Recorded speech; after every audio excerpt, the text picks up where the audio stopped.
충남을 가장 잘 아는 뉴스, 헬로티비 뉴스의 충남입니다. 지난 주말 충남에서 확진자가 대거 발생하는 등 코로나19의 확산세가 계속되고 있습니다. 천안에서 가장 많은 11명의 확진자가 나왔고 아산에서 6명, 논산에서 5명이 양성 판정을 받았습니다. 서천과 예산에서도 감염자가 잇따라 3일과 4일 모두 26명의 코로나19 확진자가 발생했습니다. 충남 지역 백신 접종률은 1차가 69.8%, 2차는 1.9%를 기록했습니다. 아스트라제네카의 경우 코로나19 1차 대응 요원과 정신의료기관 관련 접종률이 88%를 기록하며 가장 높았습니다. 예산군 의원 라선거구 재선거의 사전투표율이 16.3%를 기록했습니다. 충남도 선거관리위원회는 지난 2일부터 3일까지 실시된 사전투표에 덕산, 봉산, 고덕과 시남 지역의 선거인 15,921명 가운데 2,596명이 참여했다고 밝혔습니다. 지난 제7회 전국 동시지방선거의 예산군 사전투표율 23.6%보다 감소한 수치입니다. 예산군 라선거구를 비롯해 전국 재보궐선거 지역의 평균 사전투표율은 20.5%를 기록했습니다. 선거 당일 본투표는 오는 7일 오전 6시부터 오후 8시까지 실시되며 사전투표와 달리 거주지에 따라 정해진 투표소에서만 투표할 수 있습니다.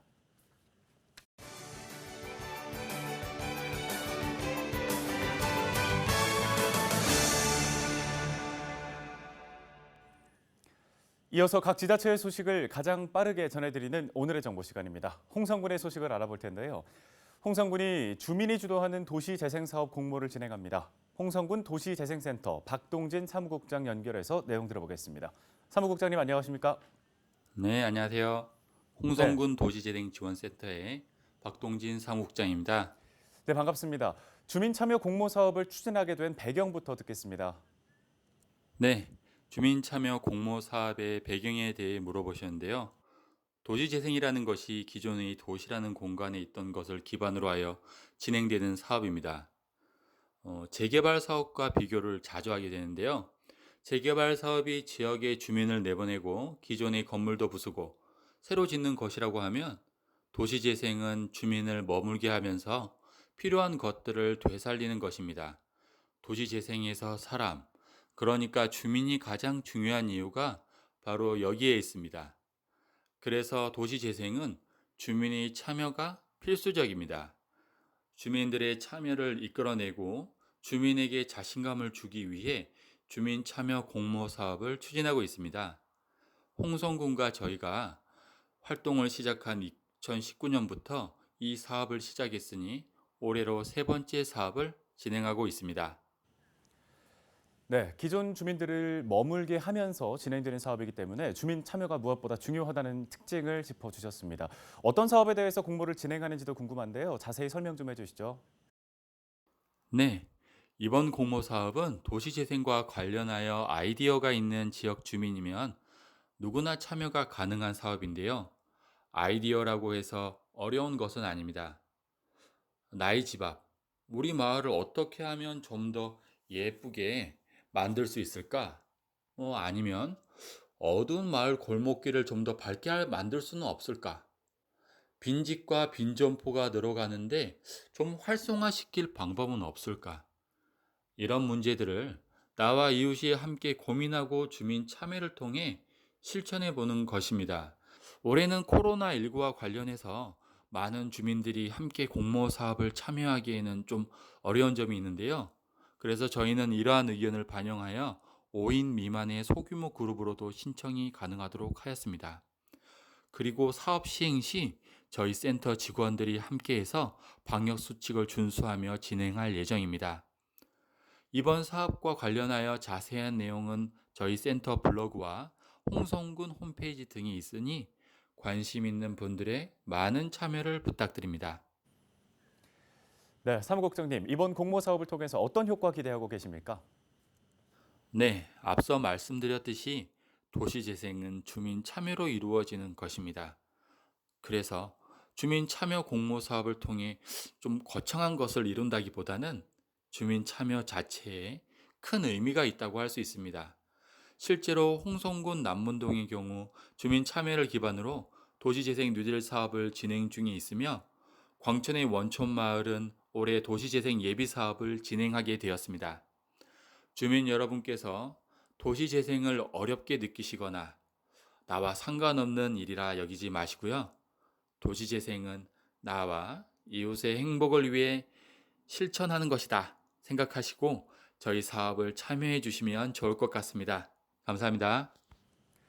네, 잘 들었습니다. 관심 있는 분들의 많은 참여 부탁드리겠습니다. 지금까지 홍성군 도시재생센터 박동진 사무국장이었습니다.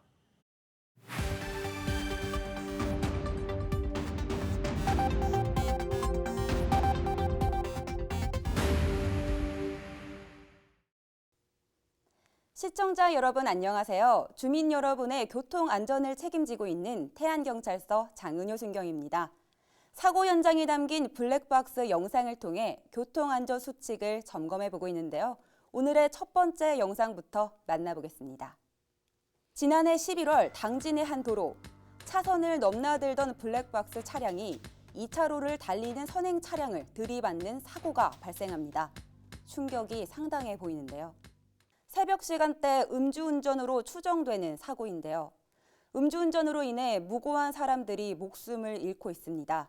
한 잔의 술이라도 마셨을 때는 운전을 하지 말아야 한다는 사실 꼭 명심하시길 바랍니다. 다음 영상 이어서 보겠습니다. 지난 2월 홍성의 한 도로를 비추고 있는 CCTV 영상입니다. 1차로를 주행하던 차량이 교차로에 진입하는 순간 맞은편 좌회전 차량과 충돌하는 사고가 발생합니다. 비보호 좌회전인 경우 녹색 신호일 때 맞은편 직진 차량의 통행에 방해되지 않게 통과해야 합니다. 직진 차량의 경우 교차로에 진입한 차량이 있다면 빠져나갈 수 있도록 서행해주는 양보와 배려도 필요하겠습니다. 계속해서 다음 영상 보시죠. 지난 3월 아산의 한 교차로를 비추고 있는 CCTV 영상입니다. 녹색 신호의 횡단보도를 건너던 보행자가 이륜차에 치이는 사고가 발생합니다. 적색 신호의 신호를 위반해 달리다 사고를 낸 겁니다. 교통신호는 어린이들도 다 아는 약속입니다. 운전자와 보행자 모두의 안전을 위해서 신호를 잘 지키는 습관 생활하시길 당부드립니다. 지금까지 블랙박스로 본 교통안전 장은효 순경이었습니다. 조선시대 고가구와 고미술품을 감상할 수 있는 전시장이 서산 해미면에 들어섰습니다. 이곳에는 조선시대 전통 목가구와 고미술품 등 모두 만여 점이 전시됐는데요. 이 전시품은 크게 안방 가구와 사랑방 가구, 주방 가구 등으로 분류되는데 신분과 성별에 따라 주거 공간이 달랐던 만큼 당시 생활상을 엿볼 수 있습니다. 전시는 누구나 무료로 관람할 수 있으며 어린이와 청소년들의 학습 공간으로도 개방될 예정입니다. 또 역사를 계속 공부하는 사람들에게 한국 문화에 대한 예술품이 어떤 것인가를 알 수 있는 그런 좋은 멘트가 될 수 있는 장소가 됐습니다. 그래서 앞으로도 여기가 아마 굉장히 해미읍성 또 그다음에 향교를 통해서 관광벨트로 이쪽으로 체험관을 만들 계획을 지금 하고 있습니다. 홍성군이 코로나19로 인한 지역 경제의 어려움을 극복하기 위해 신속한 재정 집행을 추진합니다. 홍성군은 신속 집행 대상액 3,770억 원 중 60% 이상을 상반기 안에 집행할 계획입니다. 특히 지역 경제 파급 효과가 크고 자영업자와 소상공인에게 보탬이 되는 소비 투자 부문 집행에 총력을 기울일 방침입니다.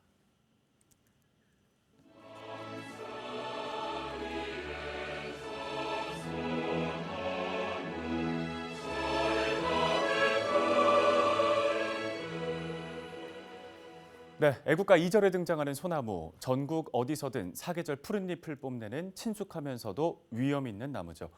우리나라에는 왜 소나무가 유난히 많을까요? 옛날 옛적 밥 해먹고 구들장 데우느라 산에 있는 나무를 많이 잘라 땔감으로 썼고 또 퇴비를 만드느라 화렵수를 많이 베었다고 합니다. 산림이 훼손되다 보니 척박한 토양에서도 살아갈 수 있는 소나무 숲이 무성해졌다고 하는데요. 소나무 숲은 우리의 농경 문화가 변모시킨 국토의 또 다른 얼굴이라는 사실, 산림청 홈페이지에서 배운 지식이었습니다. 식목일 묘목 한 그루 심어보면 어떨까요? 뉴스를 마치겠습니다. 고맙습니다.